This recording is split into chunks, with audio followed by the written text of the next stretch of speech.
please welcome this evening's guests.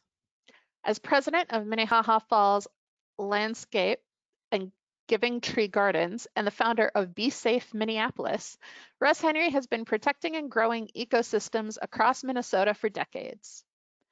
Together, his landscaping and garden companies install, manage, and restore hundreds of properties throughout the Twin Cities with native pollinator plants and without the use of pesticides or synthetic fertilizers. Chesney Engquist is the general manager of Giving Tree Gardens and Minnehaha Falls Landscaping, and co-founder of local advocacy group Bee Safe Minneapolis. Chesney enjoys practicing low-impact gardening techniques and raising awareness about the importance of supporting pollinators and maintaining healthy, resilient ecosystems. Take it away, Russ and Chesney.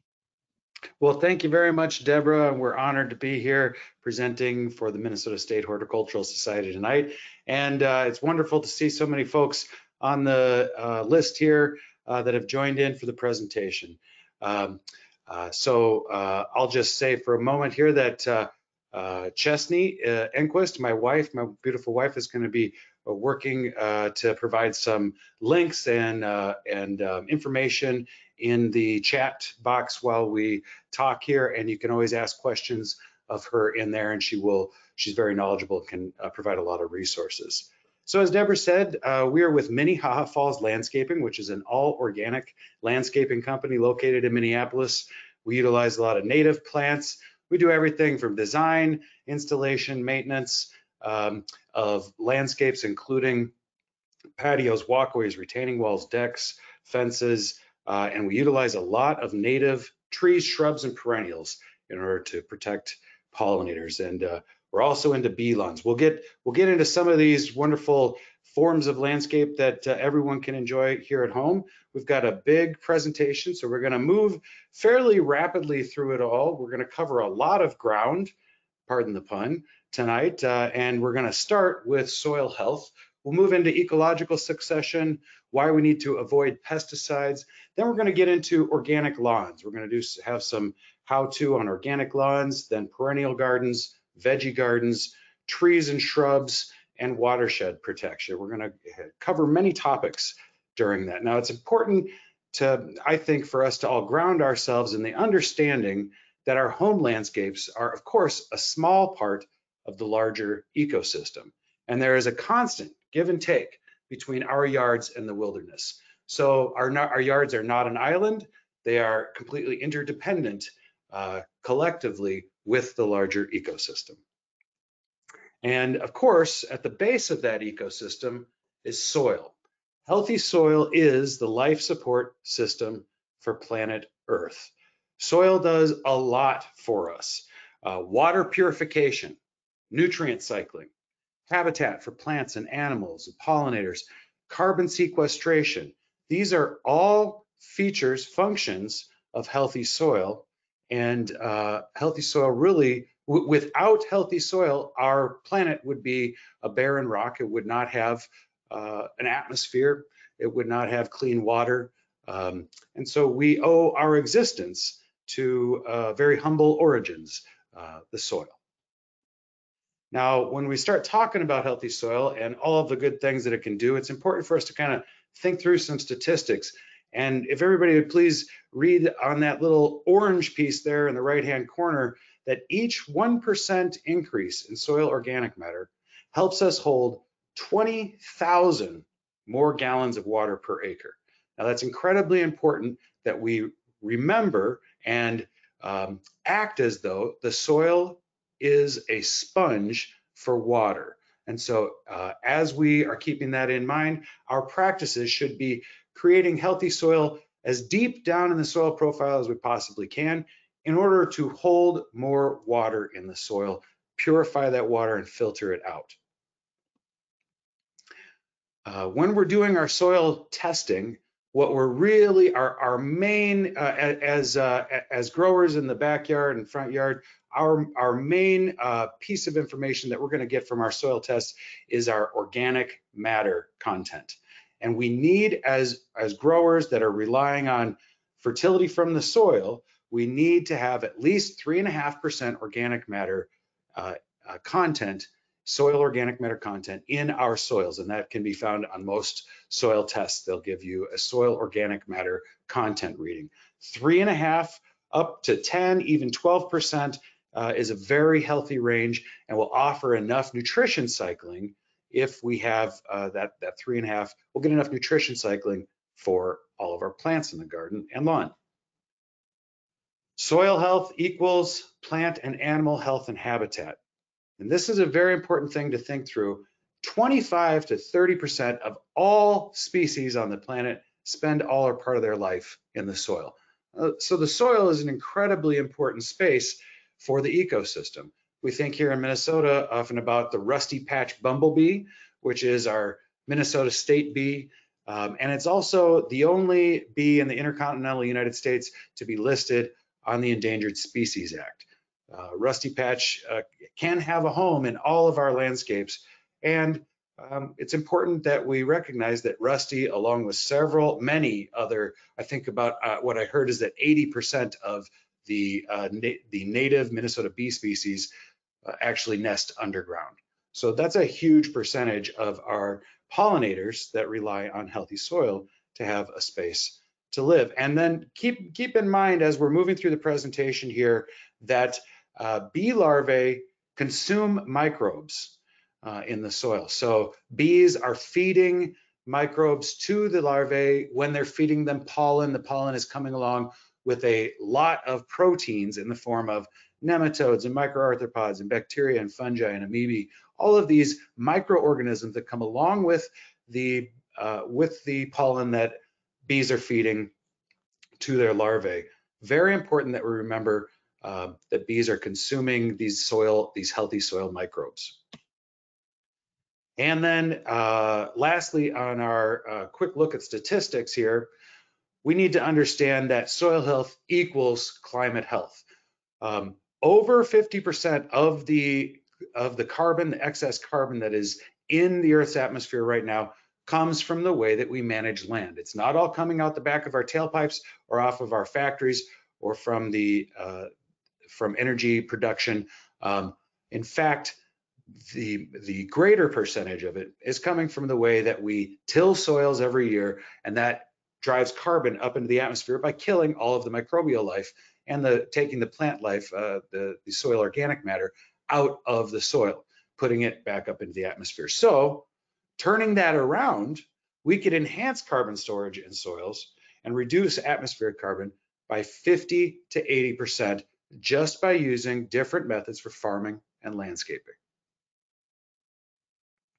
So what is healthy soil? Well, healthy soil is a collection of living creatures. It is a web of life where one creature is constantly eating another. And it is all driven by sunlight and plants interacting through photosynthesis to create sugars. And those sugars then are emitted through the plant roots into the ground in order to start feeding fungi and bacteria, which are at the base of the soil food web. So the most abundant creatures by volume of biomass in the soil are fungi and bacteria. And they are essentially food for protozoa, nematodes, arthropods, and which all then become food for birds and other animals. So it's a very big system, all the components living together in the soil and relying primarily on the energy that's coming from the sun and being transitioned into sugar through photosynthesis from the plants.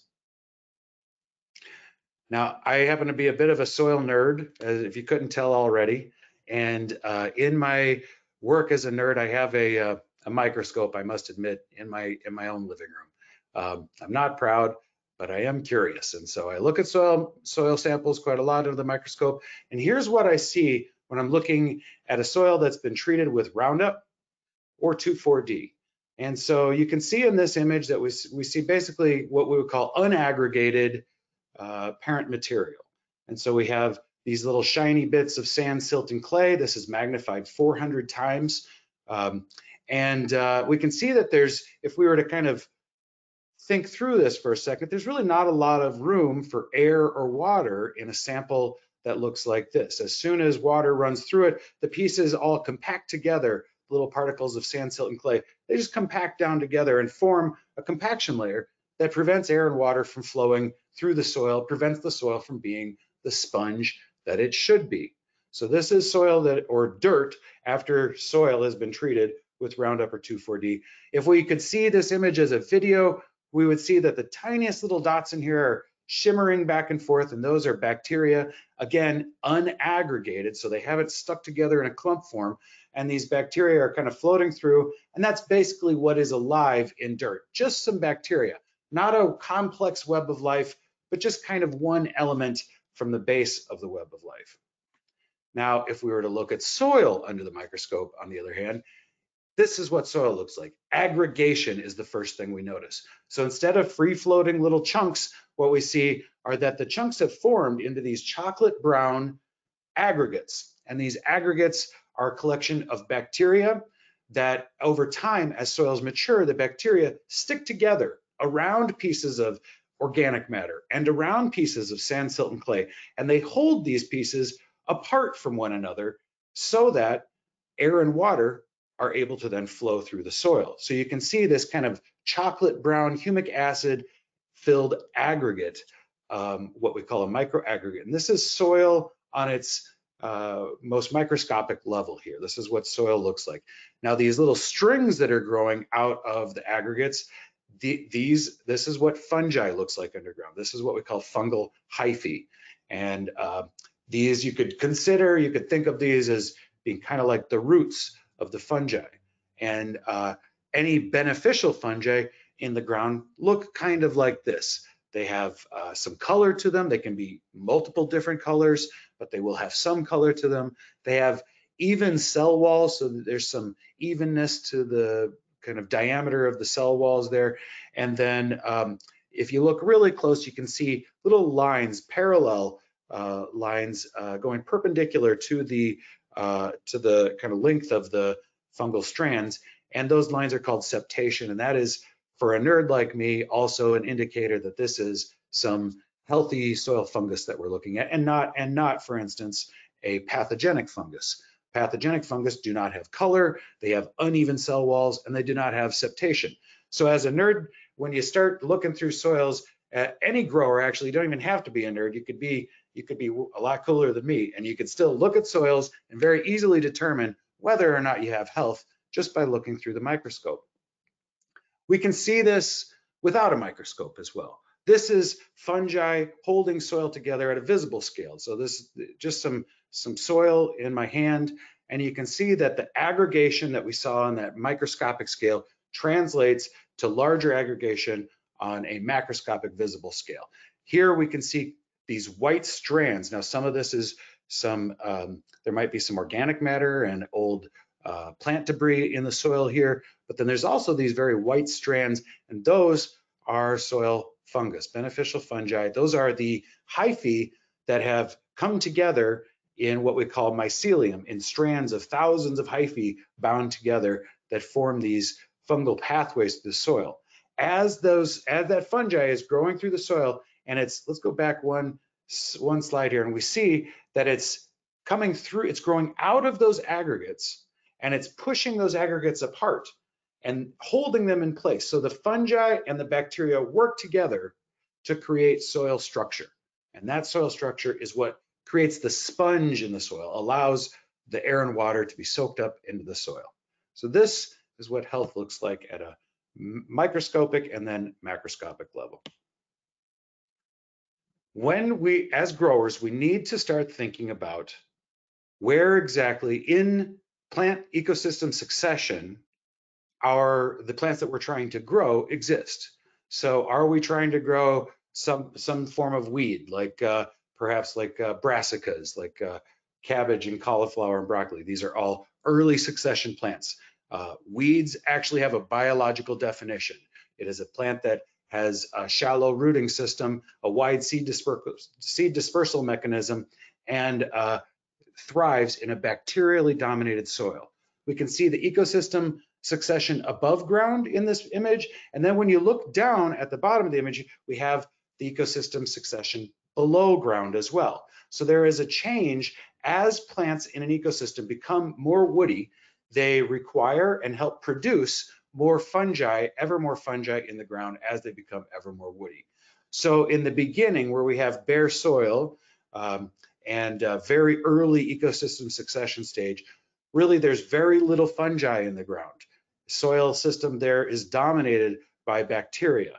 And as we move through ecosystem succession, we end up getting more of both the bacteria and the fungi, but the ratio changes over time, and we end up at the end with more fungi than bacteria. Although there is more of both at the end, there's still the ratio changes and you get more fungi than bacteria. This is important because as a grower, if I were to pull a soil sample and let's say I'm trying to grow a white pine tree out in the front yard here, which I am, I'm going to want to see a lot of fungi in that soil sample in order to ensure that I'm putting a plant into a system where it's going to survive. If I pull that soil sample, put it in the microscope, and I see very little fungi, if I'm looking at the ground and there's just no fungi in there and the soil looks like dirt that just easily kind of falls apart into dust, then I know that I don't have enough fungi in there in order to grow the trees that I'm trying to grow. Now we can get very exact about this and find out our exact fungal to bacterial ratio in the soil, as well as the exact levels of nematodes and microarthropods and amoebae, all of these things, by doing a soil food web test with a laboratory, accredited laboratory such as Soil Food Web Incorporated New York. That's where we send samples when we're trying to transition, say, an elementary school lawn into organic. We will send samples of the soil off to Soil Food Web, and they will give us a readout that will tell us exactly where in ecosystem succession our soil is, so that we know where we need to aim. Do we need to aim for more bacteria? Do we need to aim for more fungi? Important for us to note that most of the plants that we're trying to grow in our perennial gardens and in shrub form in our lawns and landscapes, those are going to need basically an equal balance of bacteria and fungi, roughly speaking. Everything from your Joe Pye weeds from the late prairie ecosystems to your blueberries and honeyberries, raspberries in the kind of early shrub form. These all need roughly equal balance of fungi and bacteria. Now, let's just take one moment here to recognize that as organic growers, we want to always avoid pesticides no matter what. And the reason being that pesticides put any grower into a spiral.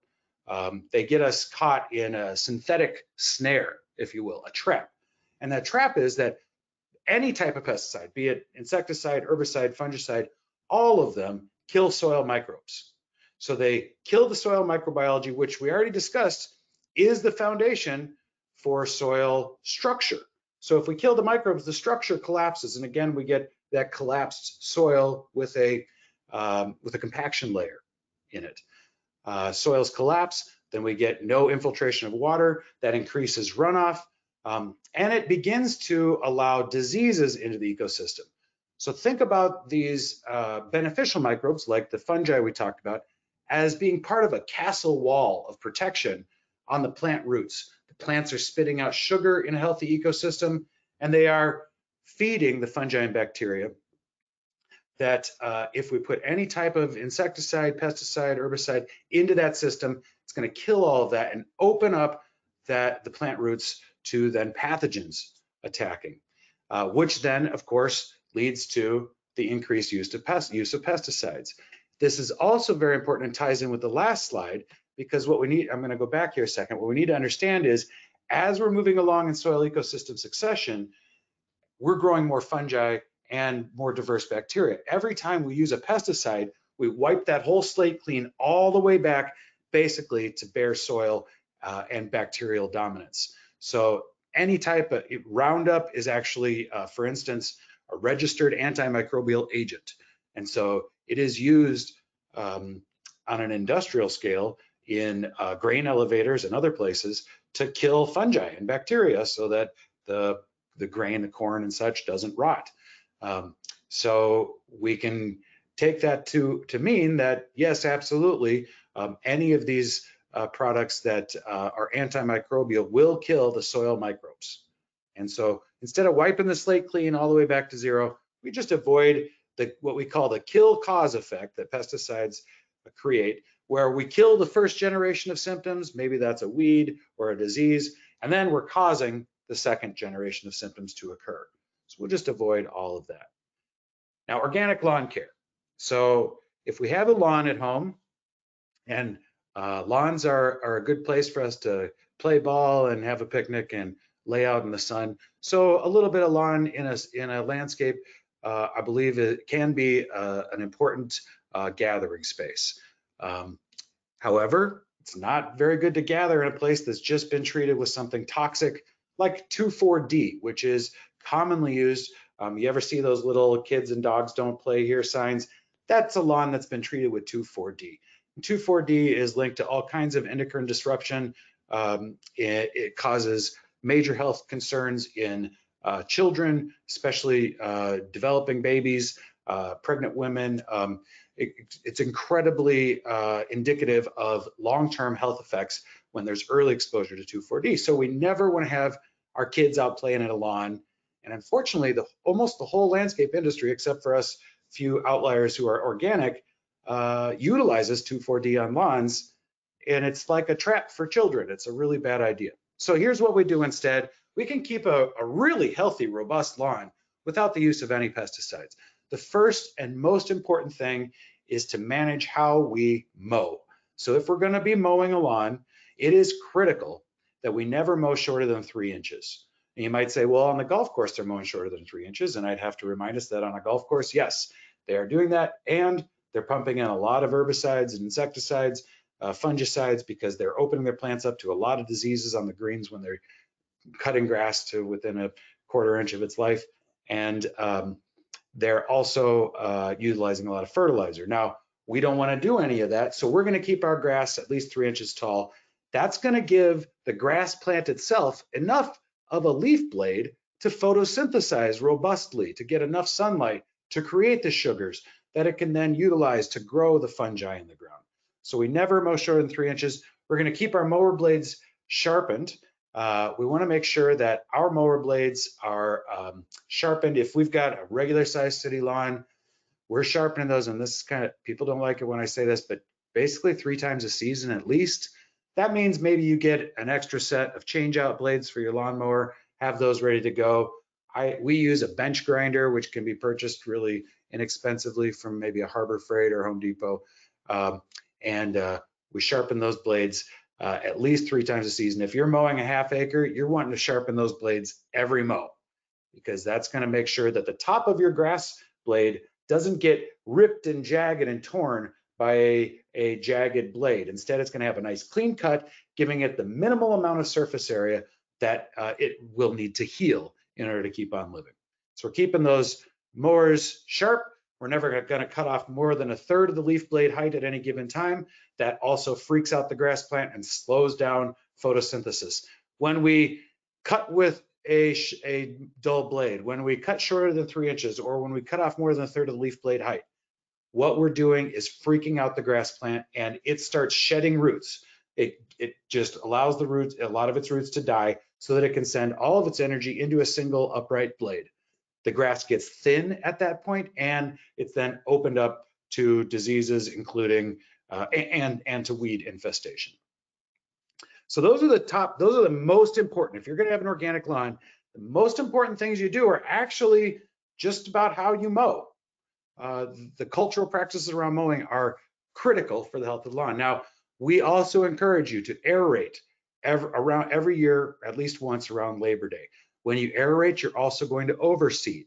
One trick for homeowners to note that I'm always telling folks is, if you have a bare patch, you're going to want to overseed that before it rains. Just keep on hitting that before it rains with a little bit of seed each time, and you're going to see that coming back to life pretty quickly.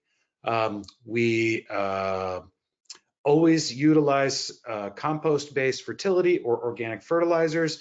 We try to never utilize water-soluble fertilizers, even if they're organic. And the reason being is that a water-soluble fertilizer is made not to feed the soil, but to feed the plants directly. And we don't want to do that. We want to feed the soil so that the soil grows robust and creates a a healthy sponge-like ecosystem. And in order to do that, we cannot put water-soluble fertilizers in the ground. They kill off soil fungi. So we will use high-quality compost, worm castings, compost extract, and we do have a great web page about how to make your own worm castings at home. We have a worm bin page, and red wiggler worms are a wonderful source of fertility that we then take the worm castings and we make a liquid compost out of, and we have instructions for how to do that on the website. That liquid compost extract can then be sprayed around. We can dunk plant roots in it.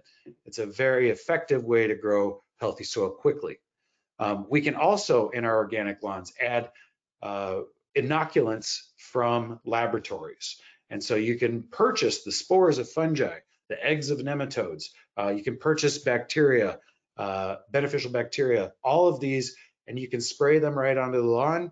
They have no potential to harm anyone. They can only add health to the soil. It's hard to overdo it. You really can't overdo it with these kind of inoculants. Whereas any kind of water-soluble fertilizer, very easy to overdo. So let's see. If you have a disease in the lawn, you're going to want to utilize a liquid compost or a high-quality compost, or some of these inoculants, or maybe a combination in a small amount every couple weeks, treating the space that is diseased every couple weeks with just a small amount of these types of foods. And then in a lawn, we practice, nowadays we like to try and encourage folks to practice selective weeding. So of course, we like to think sometimes about these postcard-like lawns that have no weeds in them at all, but let's start to think about that, because those spaces don't actually provide food for pollinators, whereas there are bee lawns nowadays that we can transition to that will add a lot of health for pollinators into even just a lawn space. Now, we talked a little bit about the bacteria and fungi and what's required for feeding plants and for fertility and getting the bacteria and fungi growing. Here are a few of the bacterial and fungal foods that we utilize in order to really rapidly kickstart growth. So let's say you're going to do a liquid compost and you're going to add in some of the biological inoculants. Inside maybe a 5-gallon pail, you might also add 1 teaspoon of molasses, organic unsulfured molasses. You might also add in a teaspoon of humates, humic acid, which can be purchased online, or you can make your own through utilizing high quality compost. And that's something that we're not going to get in too deep here, but again, more information on the website. Just adding a little bit of, and really it's key not to overdo it with these foods. You don't want to add half a gallon of humic acid or half a gallon of molasses. Really, it's just a teaspoon in 5 gallons of water. These combined with some liquid compost and or some biological inoculants, spraying these out or dousing your lawn with these every couple weeks will almost certainly guarantee a healthier soil system gets started. So it's a low level of foods that we're feeding consistently over time. And so instead of kind of dousing it all at once, we're giving a very small amount consistently over time. And that really gets a robust soil food web going. In an organic lawn, it's very important for us to choose wisely our grass seeds. And so it's good to think about genetically what each of these grass varieties do for us in a lawn, in a turf. So Kentucky bluegrass, for instance, it's a very good spreader. Spreads underground through rhizomes. It is a little bit slower to germinate, but it can help choke out weeds. And it is a faster filler to help thicken up the lawn. The weakness of Kentucky bluegrass is that once the soil hits 75 degrees, that Kentucky bluegrass is gone. Even at 65 degrees, that Kentucky bluegrass is going to go dormant. And so at 90 degrees ambient air temperature, basically Kentucky bluegrass starts turning brown, and there's not much we can do about it, even if it's watered excessively or even just minimally. Any way we water, we really can't keep it cool enough to keep it from going dormant in high temps. Fescues, Fescue is a native grass to Minnesota, excellent addition to any lawn. Most of the U of M campus is entirely fescue grass. Fescue does form clumps, but then it also sends out tillers above ground, which then help it spread horizontally.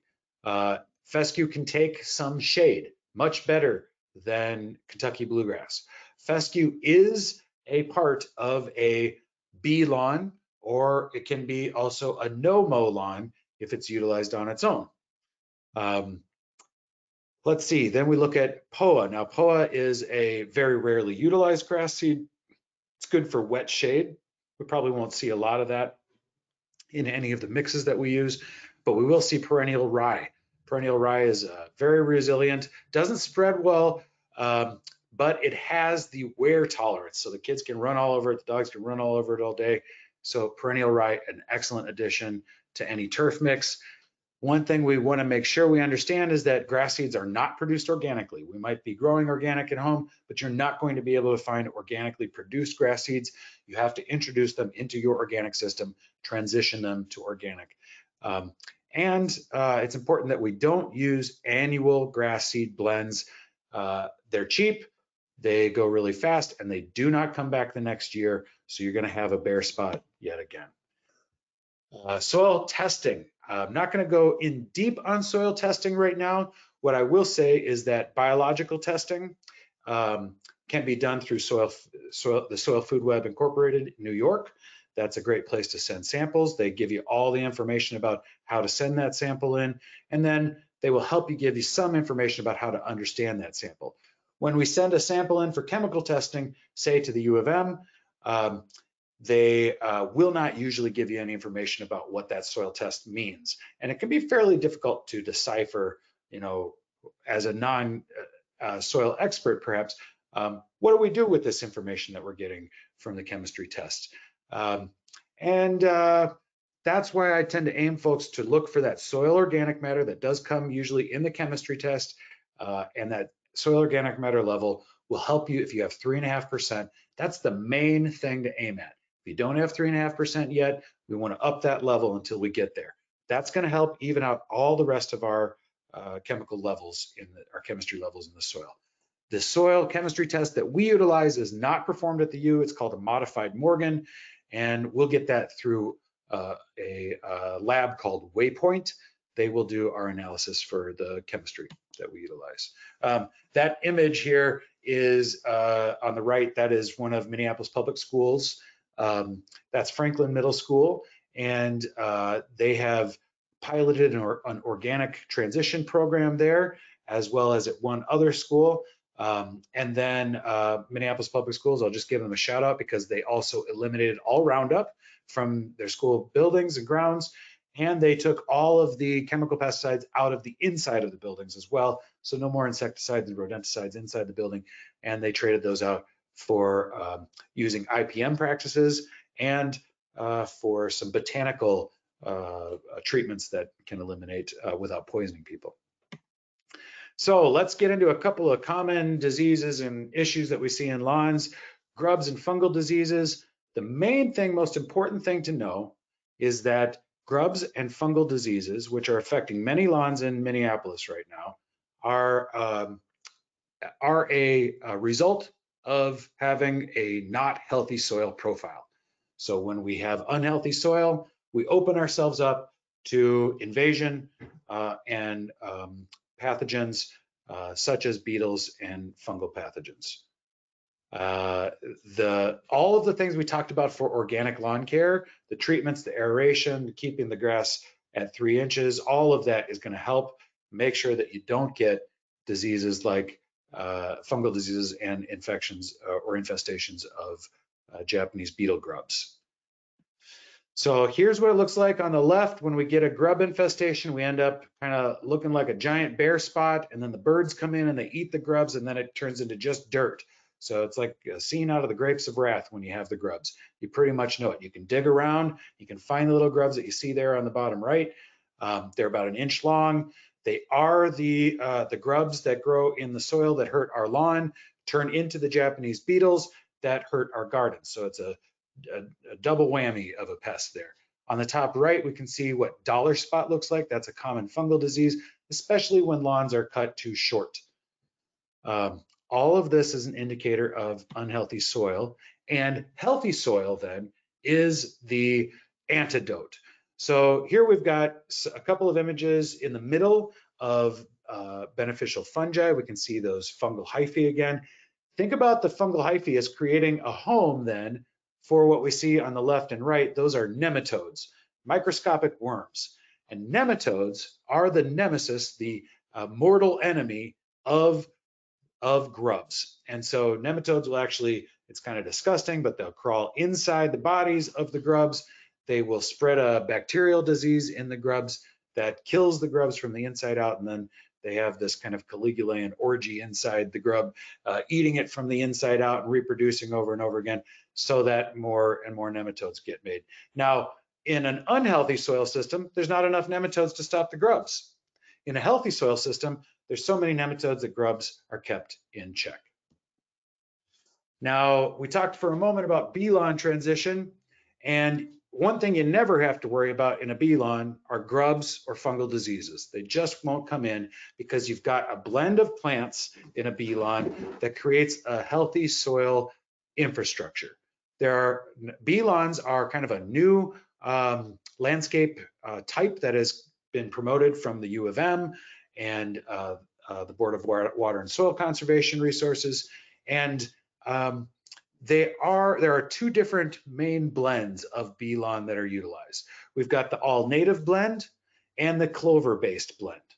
Now, think on this one for a second, because it's actually the clover based blend that has white clover, which is a non-native plant that feeds more species of native bees. White clover, even though it's non-native, feeds 66 different species of native bees. The white clover blend does that with the self-heal, the creeping thyme, and the fescue mixed in. The all-native blend of bee lawn has yarrow and self-heal, blue-eyed grass, and fescue grass in it as well, and feeds around 30 species of native bees. So you get way more bees fed with the non-native. I kind of think of it like pineapple and bananas, even though none of my family lineage comes from the tropics. I'm able to eat pineapple and bananas and get a whole lot of good nutrition from them. So we don't want to stop the bees from getting at that white clover. In fact, having a bee lawn that has white clover in it can really feed a lot of native bees. For transition, we can do a moderate, anybody can do a moderate transition or a rapid transition to a bee lawn. Moderate transition is quite simple. You're going to aerate and overseed 3 times per season. Once in the spring after the ground temps get above 55, once in the early summer. Let me say that again, once in the late summer, right after around the 15th of August, and once in the early fall, right around the 15th of September. So those last 2 aerate and overseeds are back to back. That same aeration overseed regimen applies whether you're doing an organic lawn or a bee lawn that has these extra plants in it. Rapid transition, you could eliminate all of the mowing from your life by tearing up all the Kentucky bluegrass in your yard, removing that sod, and then we kind of make a bit of a lasagna when we're doing a rapid transition. First we aerate, then we seed, and then we put compost down about 1 inch thick. We seed again on top of that, and we put a wood fiber based blanket, a seed blanket on top of that, and the seeds grow right up through the blanket. And that wood fiber blanket dissolves, turns into soil. This is the rapid transition method, and then within a few weeks of watering, boom, instantly you have a bee lawn that you never have to mow. You can mow them if you want. If you're getting tall weeds coming in or trees starting to sprout in your bee lawn, you're going to want to come in and mow at least 1 time per season. You don't have to be a purist about it. You can add prairie pussy toes. Nobody likes a creep, but everybody should like creeping Charlie because it's a mint plant that feeds bees, feeds all sorts of different bees, and nobody likes a creep, but we like creeping Charlie a lot, so we gave him a new name. Now we call him Good Time Charlie, and we invite Good Time Charlie to all the garden parties. He's great up underneath shrubs and helps a lawn stay green longer. Now let's jump into low maintenance gardens. So in a garden space, the number one thing I hear from my clients is, I want a low maintenance garden space. And I get it. We don't need to be spending all of our lives out in a garden doing maintenance all day. We want a garden to function on its own. And in order to do that, it is very important that we utilize multiple varieties of spreading plants in any given space. Multiple varieties of spreading native plants that can take over a space. Sometimes folks will complain, oh, this plant's taking over. Well, that's actually a desirable trait in a low maintenance landscape. We want something to take over so that we don't have to go in there and do a lot of work.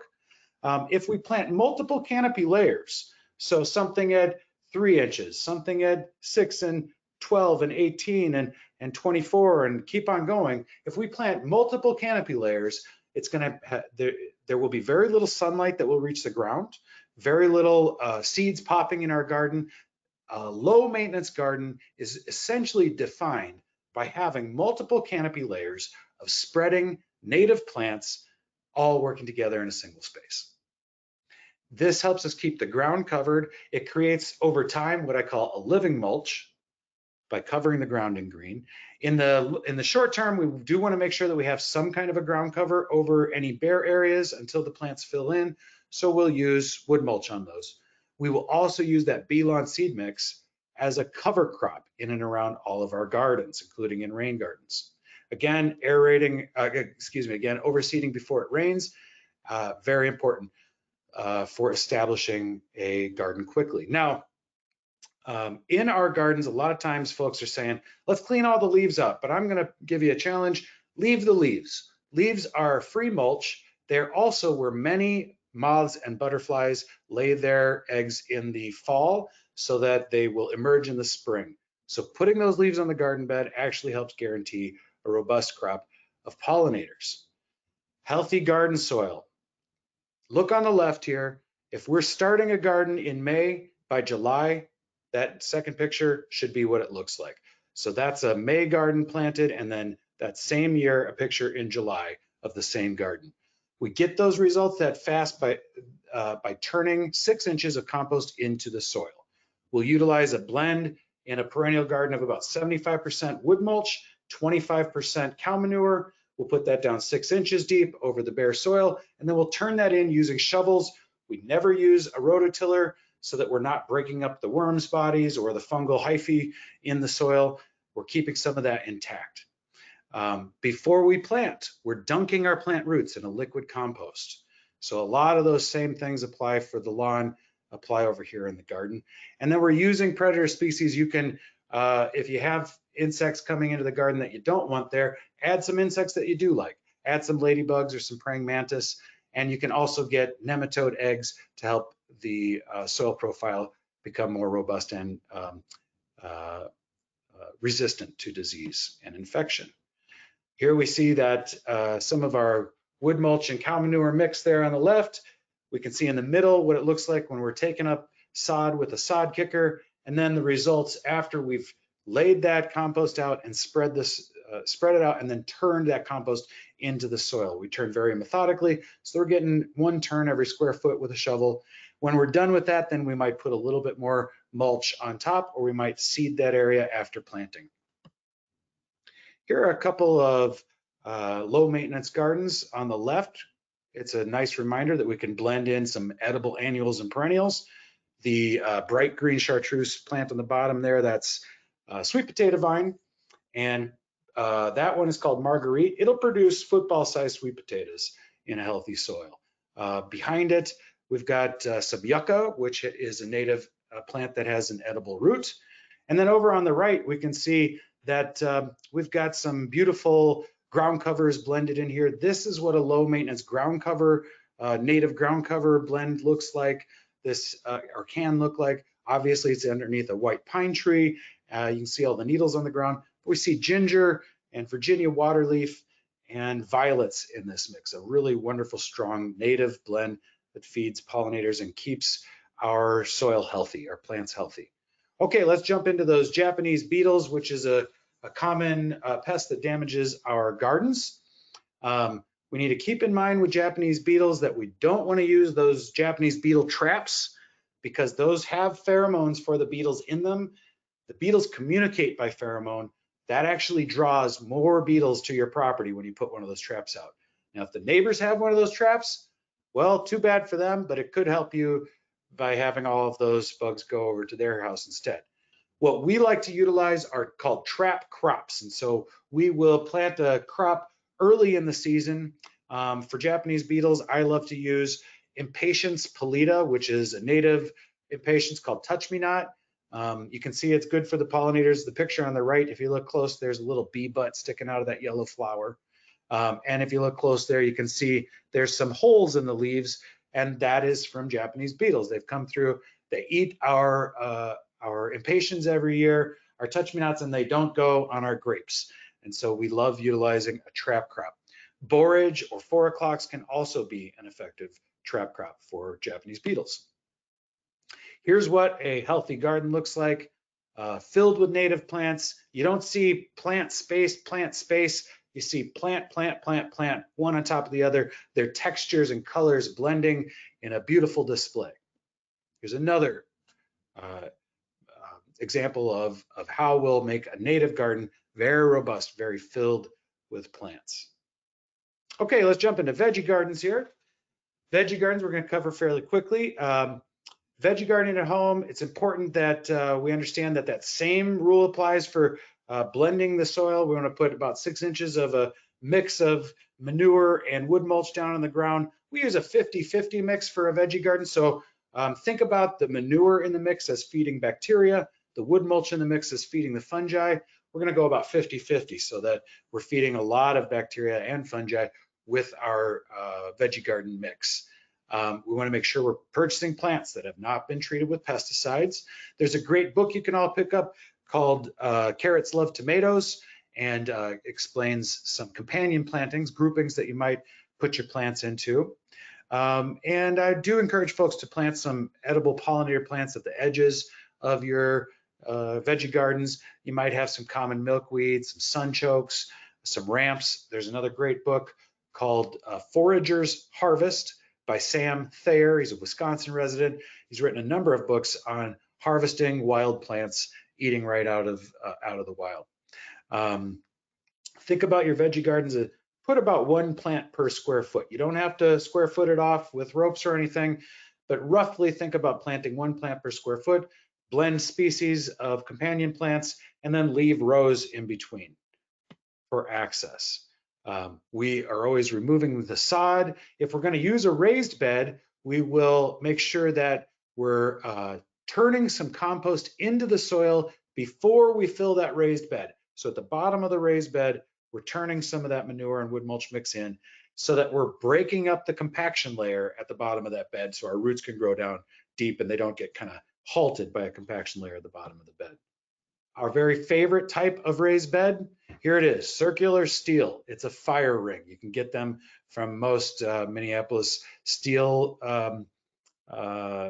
manufacturers, and they are very effective. They last for a very long time. I've had them on the boulevard at the Seward Co-op for the, I think around 10 years now.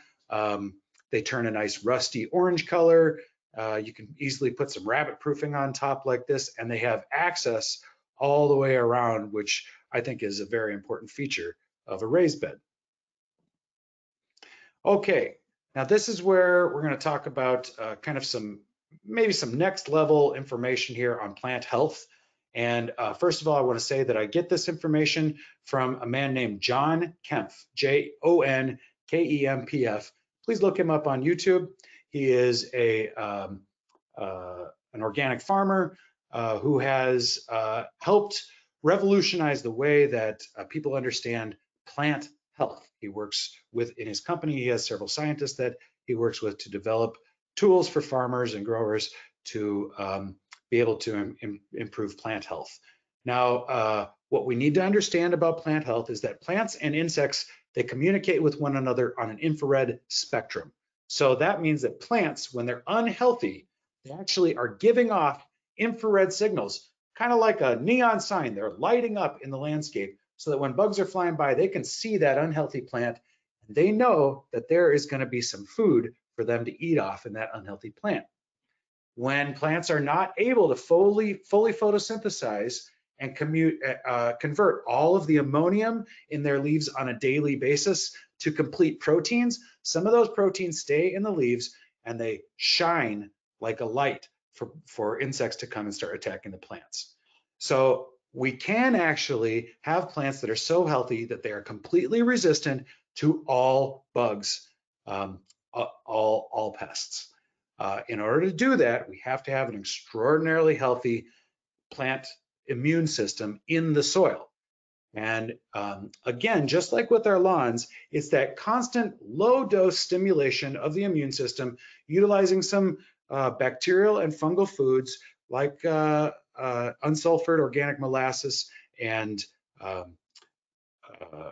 humic acid in order to feed the plant roots on a kind of consistent basis every couple of weeks, a low dose that will create an active immune response in plants. One tool that is utilized to kind of for those low dose stimulations of soil health, Japanese knotweed extract. I won't go deep into it here, but I will encourage folks to look up the work of John Kempf.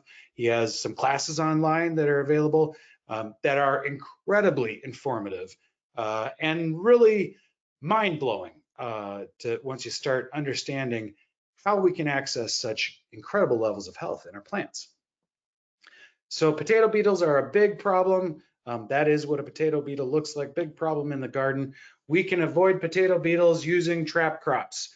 All the beetles in the garden will love to go to blue Hubbard squash and ground cherries. You're going to want to plant these at the ends of your rows and plant them much earlier, a few weeks earlier than your food production plants. So the beetles start going immediately to your trap crop. Then you're checking your trap crop every couple days or maybe daily, and you're removing the beetles from them and killing those beetles. That is how a trap crop functions in a vegetable garden situation. Here's a veggie garden fence. It's important if you're going to be really producing veggies for the home landscape or at home that we have some protection from rabbits. We can see this rabbit-proof fence, and actually underneath the fence there, this has a that mesh actually is dug in 6 inches underground, so rabbits can't even dig under it. Here's one that has that same mesh dug in, as well as this has deer proofing up above. We've just used some simple braided steel wires to create some deer proofing. Deers can't jump that quite that high, so that'll keep them out of the veggie garden there. Now let's jump into tree and shrub health. We're going to move through this fairly quickly so we can have some time for questions here. Essentially, we're doing a lot of the same things for trees and shrubs that we're doing for perennials. We want to make sure that we're using native plants, that we have spreading plants up underneath our trees and shrubs so that they are supported. We have multiple canopy layers with our tree and shrub selection, and we're going to keep some mulch as a short-term ground cover at all times. We can use cover crops over the top of our soils for our trees and shrubs. And we're trying to plant our trees and shrubs in groupings of 3 to 5 of the same species in any one little spot. So you might have a spot for some trees. Maybe you'll put 3 pine trees or 3 spruce trees in one spot so that they have a small colony to help one another through hard times. Healthy forest soils. This kind of reiterates some of the same information, but I want to point out here that chop and drop is a tool that we utilize to kind of create some of that nice canopy throughout the forested ecosystem. Anytime we find a non-native species growing, we simply just chop it down. We can leave the roots in the ground, come back and chop it down again later, but utilizing that wood that's been created or the plant debris that's been created as a type of a free mulch. Chop it, drop it on the ground, let it turn into fungi. And that brings us around to the food forest. Now, food forest is a space that has plants and food substances like fungi for animals and wildlife and people. A single person can, on their own, using the chop and drop method, as well as planting native plants, food-bearing plants, can manage several acres fairly readily over time. Just give yourself time, be patient, keep chopping and dropping the non-natives, and adding in native food producing plants. A healthy food forest will have 8 layers. I won't go deeply into these, but essentially you're going to want to plan for all 8 of these layers in any really robust ecosystem food forest. So the mycelial layer, you might be getting some spores of puffball mushrooms and morel mushrooms. Wine caps grow very easily on mulch. Think about your root layer. Some of your weeds like dandelions and nettles, burdock, actually have edible roots or edible portions of the plant. Think about your ground cover layer. So we've got low bush blueberries, sheep sorrel. Add something into that ground cover layer that's going to be edible. We've then got our perennial layer where again we could have some milkweed. Think about adding in some of your favorite common edibles like arugula, cilantro, and lettuce into that layer. Your vine layer, of course, grapes go in there. A lot of folks don't think about ground beans and ground nuts. Those are important plants, provide a lot of protein for native animals. And then shrub layer, your understory trees and your overstory trees. A lot of folks don't understand that a basswood, for instance, is a salad bowl in the spring. Those young basswood leaves are edible. Black walnuts and oaks have a lot of proteins. Sugar maples and black locusts can be feeding a lot of wildlife. So think about your garden, your landscape as a ecosystem in succession where you can add small trees and shrubs in and around your perennials and pollinator plants that will one day grow up and take over the space and produce food for you and the wildlife. Here are a few components of a food forest. You can see. Russ, before you move on, if I could just chime in since we're at 7:30, so I want to remind attendees that we do have a few handouts available just in case you need to sign off on bee lawns and some of that great soil health knowledge on grubs versus nematodes and rain gardens. So I know you're about to approach some conversation on invasive species management and rain gardens and opening up the floor to that conversation. So thanks everybody for attending, and I hope you can stick with us for a while. Thanks to our hosts for keeping the floor open here. And just do feel free to reach out to us on our website or over social media anytime. We're happy to answer additional questions. So thanks so much for joining us. And with that, Russ, I'll hand the mic back over. Thank you. Thank you, Chesney. So when we're looking at our landscapes, we talk a lot about invasive species. And what we need to start thinking about instead is invadable landscapes. Are we creating landscapes that are open to non-native invasion? Now, when Native American people managed the landscape with fire and large herds of buffalo, there was not an invasion of non-native plants and animals. Once we built roads and wiped out the ecosystems by putting in farms, we really opened up the landscape to non-native invasion. We need to start thinking about how to remove these non-natives without damaging the ecosystem further. So again, we never use herbicides on our non-natives such as buckthorn. Instead, we'll use on woody plants like buckthorn, we'll use the high cut method where we'll go around and cut everything down at chest height the first year. So we'll leave some of those stumps up about chest height. And then over the course of the next 2 years, we will cut back any foliage that tries to grow up on that stump. And by the 3rd year, the stump is really, you can just rock it and pull it right out of the ground. It's got no more purchase in the soil.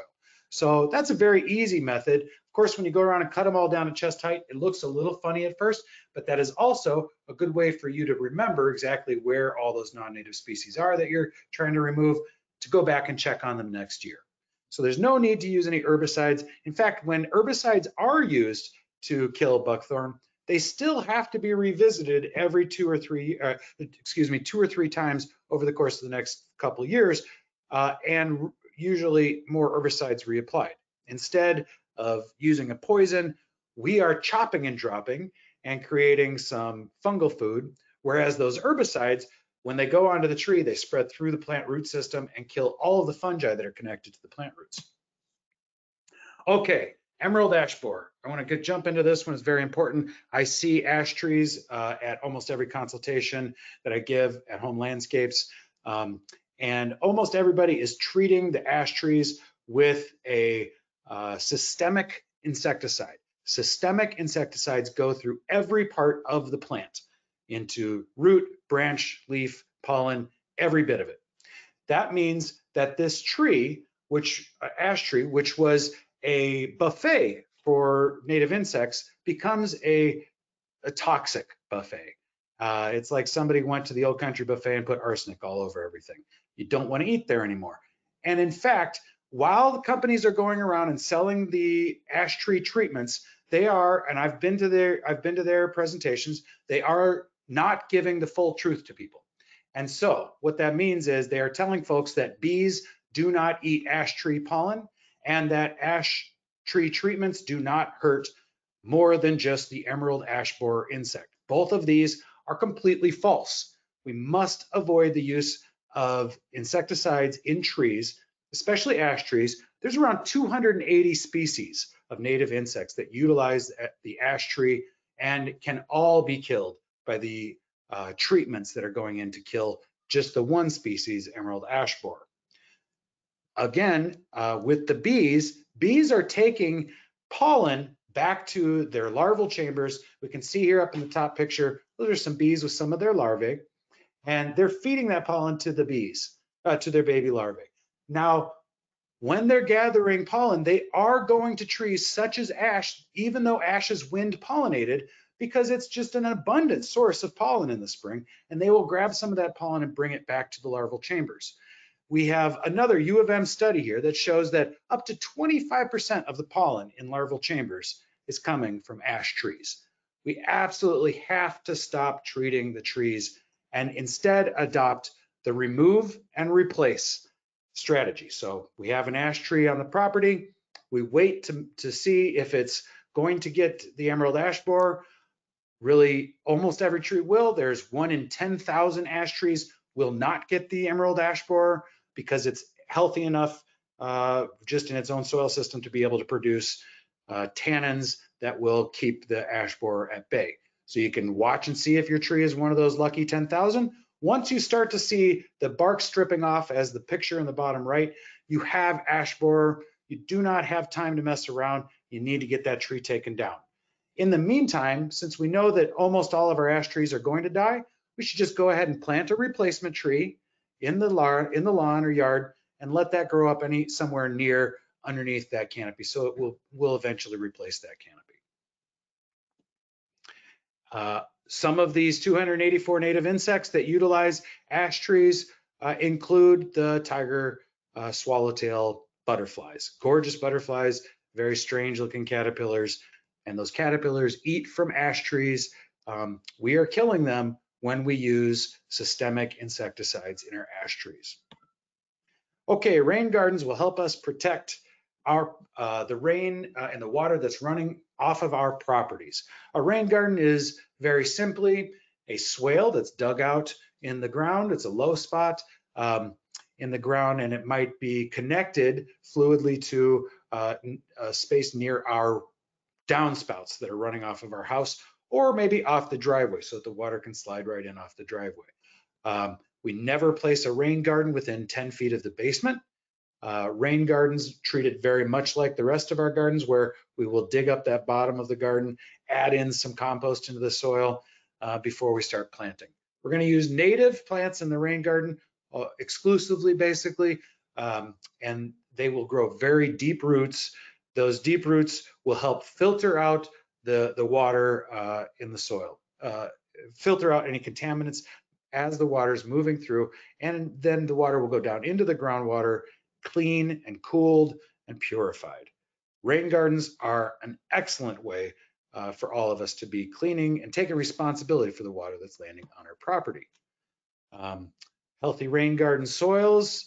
Again, we're going to want to use a cover crop in the bottom of that rain garden, and we're planting about 1 plant per square foot.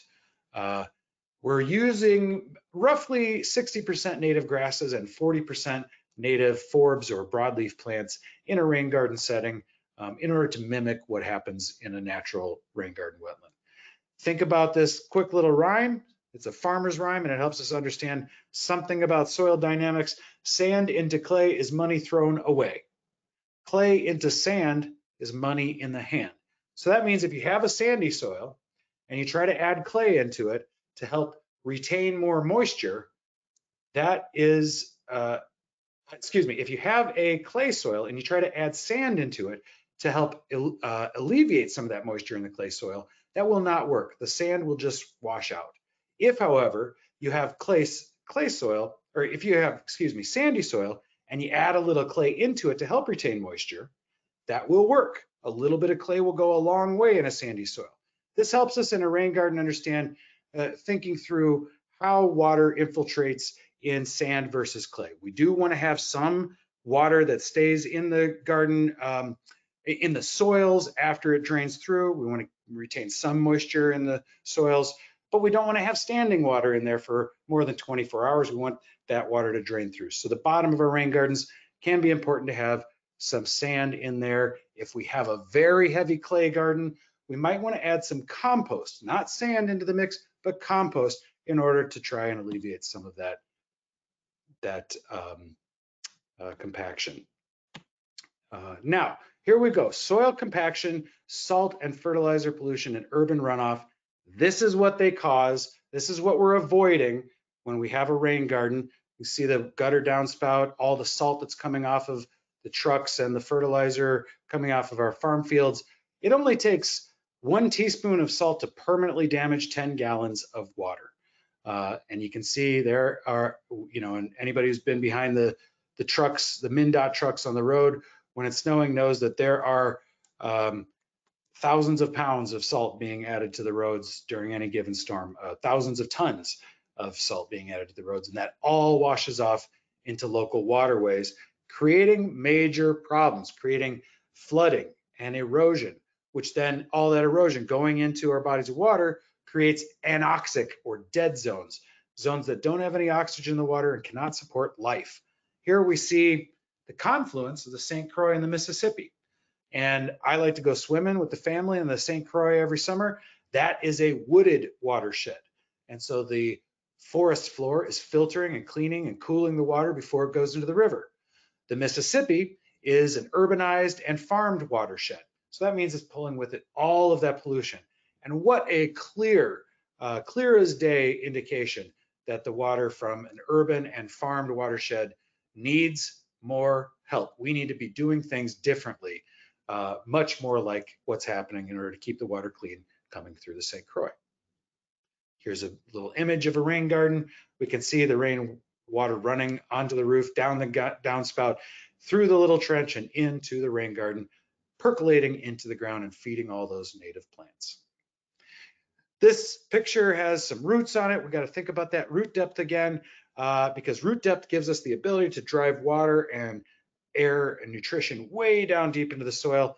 Look on the left of this picture, the very far left, those tiny little roots, that is what our Kentucky bluegrass lawns look like.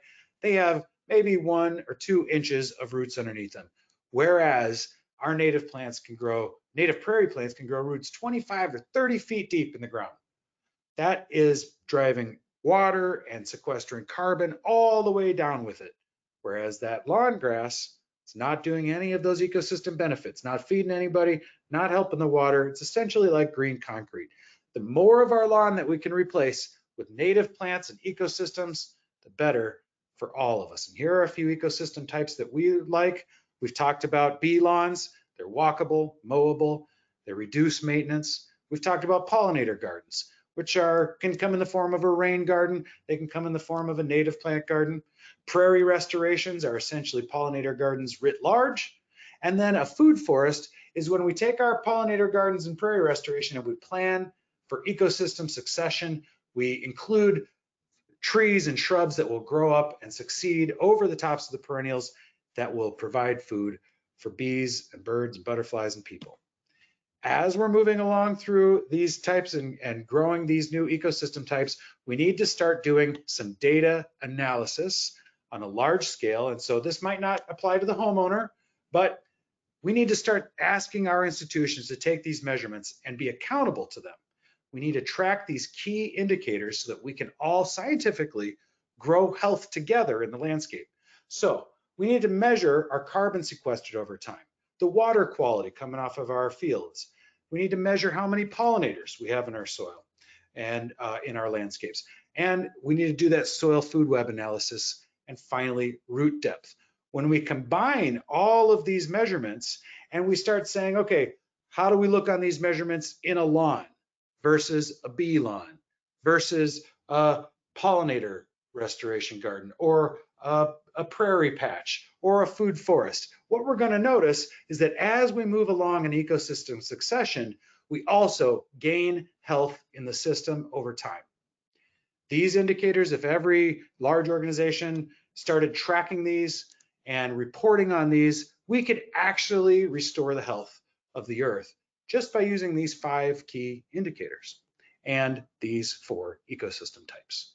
Well, again, my name is Russ Henry, and I've been here with my wife, Chesney Engquist, and we are with Minnehaha Falls Landscaping. It's been an honor to speak with you tonight, and I know we've gone a little over time, but we'd still love to be able to take any questions that anybody has. Okay, great. Thank you so much. Yeah, we have a few questions, practical questions, how to in the chat here. And I wonder, Russ, if you could start by talking a little bit about cow's mow and whether or not you recommend that for cow manure or what other products you would recommend. Yes, I put cow's mow underneath the microscope, and it does not have enough fungi in it to be a high quality compost. What we're going to find, I've put, I did a scientific research test with the University of St. Thomas in which we measured almost all the different locally available compost formulations, including cow's mow. We measured them in community garden spots where we reported on the data in the Journal of Compost Science and Utilization. And what we found is that it's really hard to find high quality compost in the Twin Cities. You basically have to make your own. There are some states in which high quality compost on the East Coast and West Coast are being produced in large volumes for sale, but here in the Twin Cities, it's just not that way. So we do encourage everyone to grow a worm bin at home.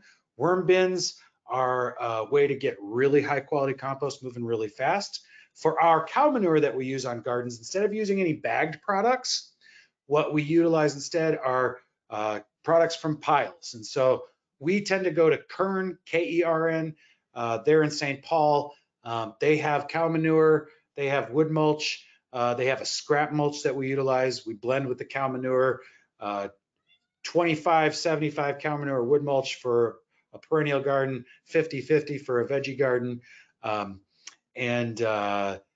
The cow manure from that pile, it's in a big pile, so it breathes. It has a lot more bacterial content, a lot more life in it, and it comes off of a biodigester from an anaerobic biodigester on a dairy farm. So it's actually a multi-use product.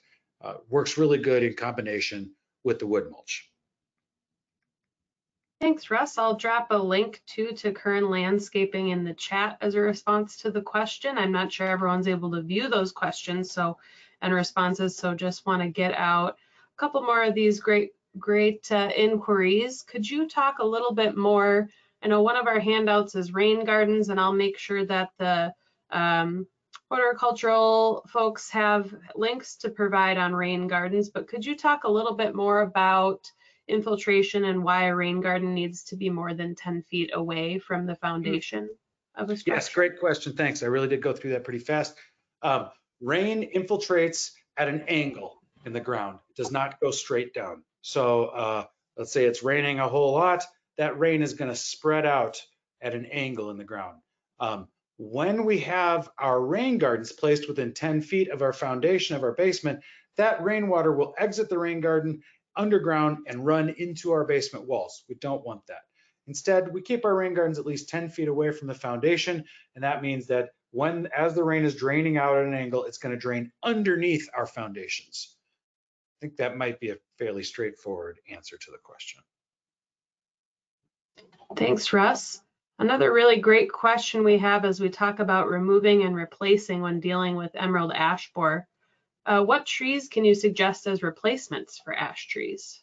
Oh yes, I love oak trees, white pine trees, sugar maples, silver maples, poplar, or quaking aspen. They're called serviceberry. mountain ash, pagoda dogwood, redbud. Those last four are kind of on the smaller side. White swamp white oak is one of my favorite. White pine is one of my favorite. We see a lot of spruce trees going in. Red oak is very popular. Lots of wonderful trees. I recommend folks check out the online catalog at Outback Nursery.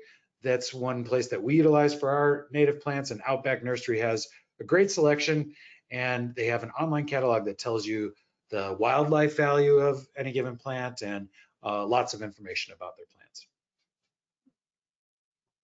Fantastic. Thank you, Russ. And then another practical question here we have, how to stop squirrels or suggestions to manage that. On the website, does it have recipes for compost tea with molasses? Okay, so squirrels and compost tea. Squirrels, wow, I don't know how to stop squirrels. I'm just gonna have to be honest. They are collectively, at least, certainly smarter than me. So squirrels they're very squirrely. They can get into almost anything. They'll chew their way through things, dig in, under, go around, over. Squirrels are pretty difficult. The best piece of advice I have for squirrels is, oftentimes they'll come along and they'll take a single bite out of a tomato, a single bite out of a strawberry. When they're doing that, they're looking for water. They're thirsty. So if we have a bird bath or two out in the lawn, I have had folks tell me that it can help reduce the amount of tomatoes or strawberries or other yummies that are being lost to the squirrels. Now, as far as compost tea goes, compost tea is different than liquid compost extract. Compost tea is a brewed product. It should only be made by professionals with training and microscopes to manage and monitor the tea as it's brewing to make sure that you're not growing pathogens. Liquid compost extract, we do have a recipe on the website, how to make your own extract. It's very simple. You take some of your high quality compost from your worm bin, put it into a nylon sack, and then in a 5-gallon bucket of water, you're vigorously shaking that nylon sack back and forth to release those microbes into the water. And that's essentially how you make a liquid compost extract. In that, you can add a little bit of molasses to help boost the fungal population. You can also add a little bit of humic acid to help boost the, the fungi are boosted by humic acid, bacteria by the molasses, and just a little bit goes a long way, maybe a teaspoon of each in a 5-gallon bucket with all of your liquid compost. Then you can either dunk the roots of your plants you're about to install into that, or you can spray that out or drench that out over the lawn or garden. We do have a recipe for liquid compost extract on the website. Thanks, Russ. Any thoughts on jumping worms?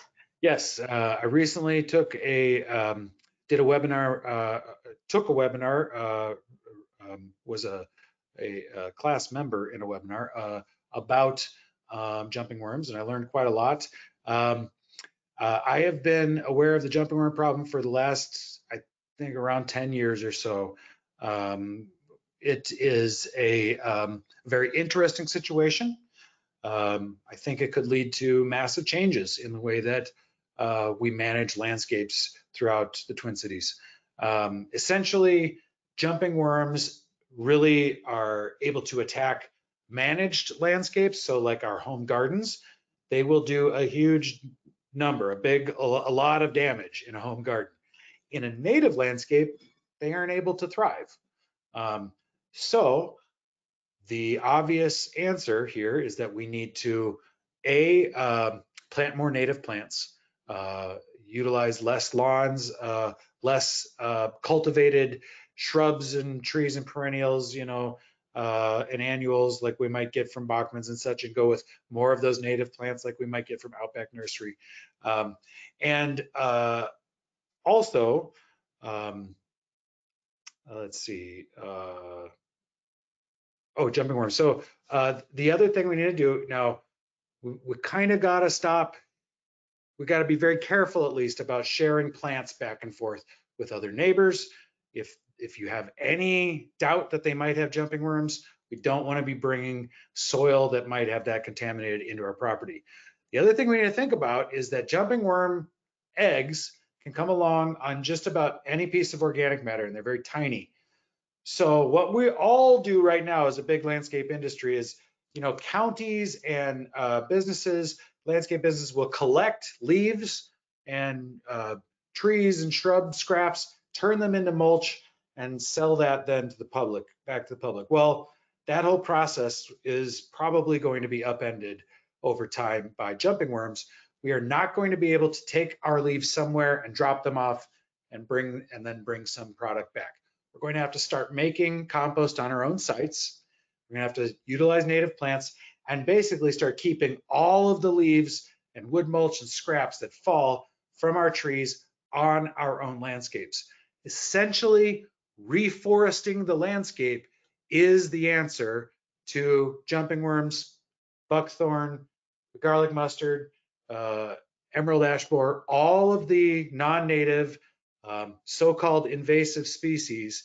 The answer to all of them is plant and soil health.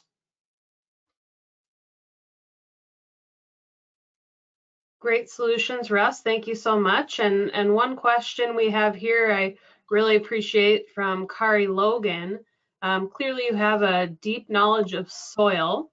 How does that benefit your clients, and how does it set you apart from other landscaping companies?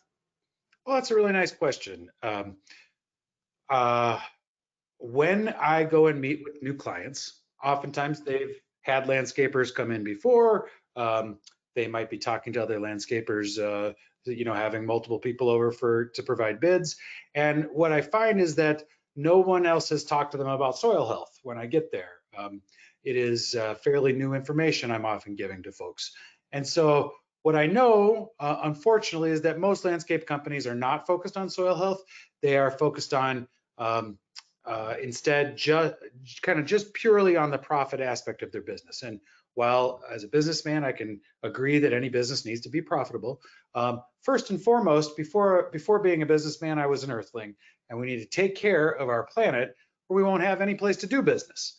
And so I really believe that our company is set apart from others in the fact that we focus on the health of the ecosystem, the health of the soil, of the landscapes, of our clients, and we never introduce anything that might put that in jeopardy.